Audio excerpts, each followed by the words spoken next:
Hi, I'm Greg Hunter. This is the weekly news wrap-up for Friday, May 3rd, 2013.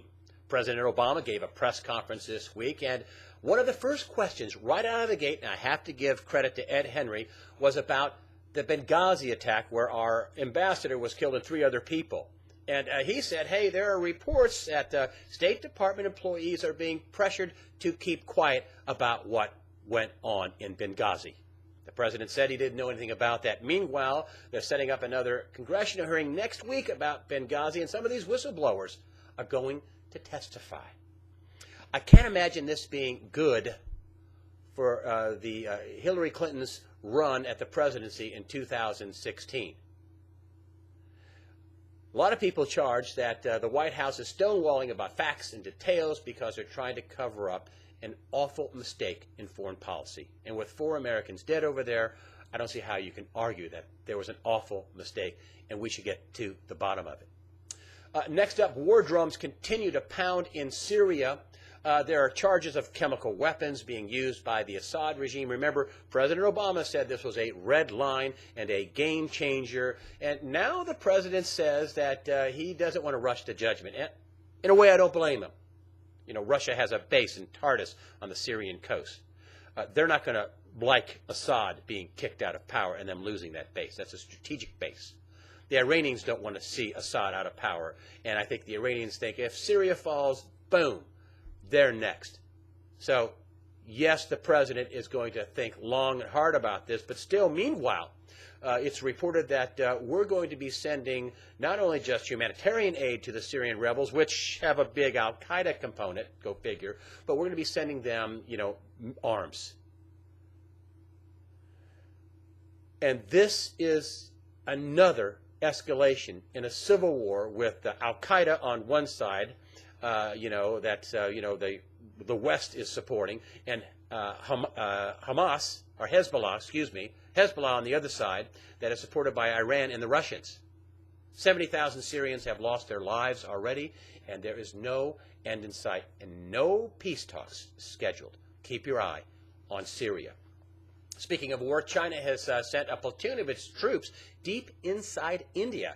It's a disputed territory on the Chinese and Indian border, and, this is sparking tensions. Now, this is only a platoon of Chinese troops, but they're staking a claim about 12 miles into India, and tensions are mounting. Might I remind you, both China and India are nuclear armed. Now, I'm not saying this is going to turn into a nuclear conflict, but this is not a peaceful step by the Chinese. They're not just a few hundred yards inside the Indian territory.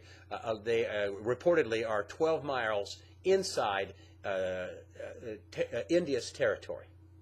This is a problem, and I don't know what it means, but I don't think it is an overt sign of peace in that region. Yet another war. Wars and rumors of wars.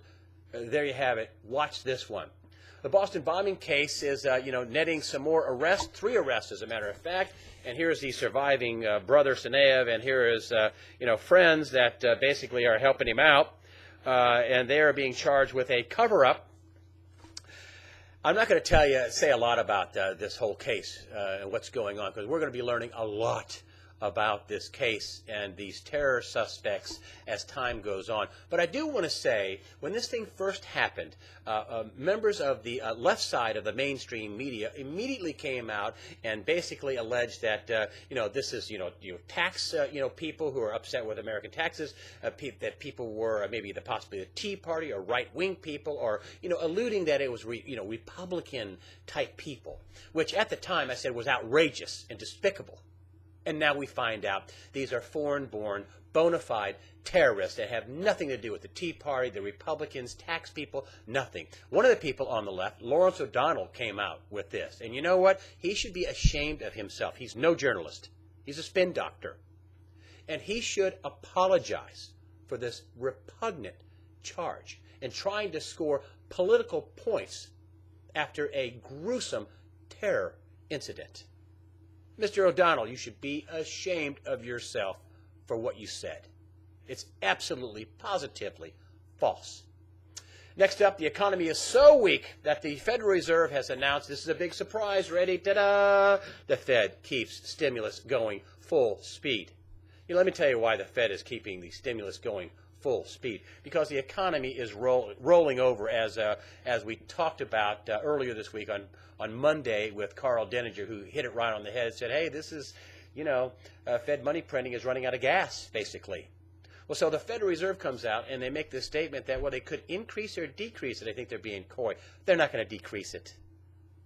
Yeah, if they stop it, it will implode. If they decrease, this money printing, this $85 billion a month, I think the economy really begins to roll over, if not implode.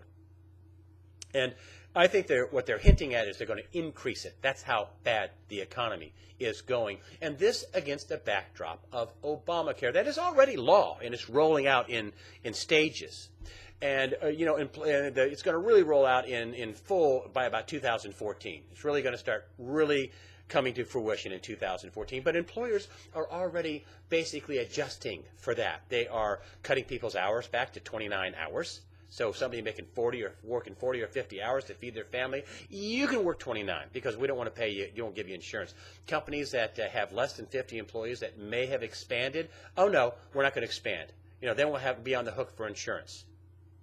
And so, outgoing Senator Max Baucus said that Obamacare is a train wreck. Harry Reid said, well, if it's not implemented correctly and implemented well, it'll be a train wreck.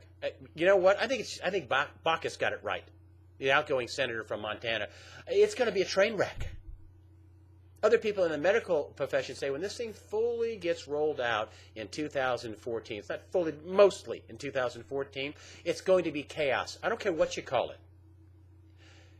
It's going to be a drag on the economy, and it's going to be a drag on job creation. And I think many Democrats are starting to realize this. But what are they working on? A failed gun legislation. Immigration, as if we need, millions of more people running across the border to get jobs that we don't have. It's absolutely unbelievable. And are they working on anything like maybe trying to jail some bankers? That now we find out recently that the Attorney General, Eric Holder, says, well, we can't prosecute these people because, it could implode the economy. Oh, really? And we're talking about money laundering, HSBC, for drug cartels. We're talking about rate rigging in an $800 trillion market for LIBOR. We're talking about, robo-signing, foreclosure fraud, forgery, perjury, securities fraud. Oh, no, we can't, no. No, we can't charge any of these people because it'll implode the economy. We have to live with this ongoing crime and fraud by big bankers. And, oh, by the way, we'd like to have your guns. People need to get in tuned to where this is a bigger picture, that we have, our Attorney General admits crimes, basically, have been committed, but cannot or will not prosecute because, well, it'll implode the system. So they just continue, unabated. And, oh, by the way, we'd like to have your guns. Dr. Kermit Gosnell, his trial has gone into deliberation. He is the Philadelphia abortion doctor. He's charged with 4 counts of first-degree murder and, more than 250 other counts, some of them pretty gruesome. If convicted, I think this abortion doctor should get the same thing that these babies got, that he allegedly killed outside of the womb with scissors by cutting their spinal cords. He should get the death penalty. Now a revelation comes out in other investigations that other abortion doctors and doing late-term abortions could be doing the same thing. Yes, that's right, killing babies outside the womb. Say what you want about abortion.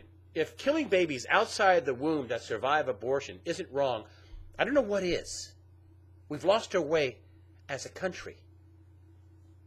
Finally, it's official. Gold and silver can be and will be used as currency in Arizona, and it's the second state to allow gold and silver to be used as currency.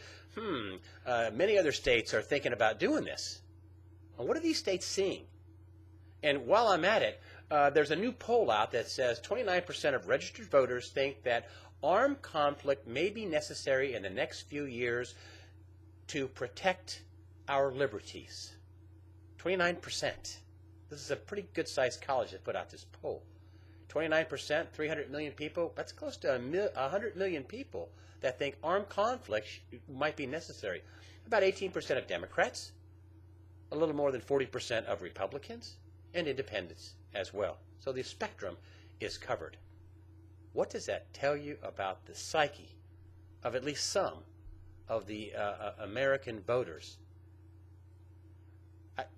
I just don't see how that's a good indicator of things going well in the country. Finally, I want to thank everybody for coming on to the site. We have some of the smartest people. I know I say that. I'm not patronizing you. I think we have some of the smartest people. I want to thank some of the people that not only use the donations button, but actually send a check to the P.O. box. Thank you. That helps us, and that goes to the bottom line of running this site. That's the way I see it. I'm Greg Hunter. Have a nice weekend.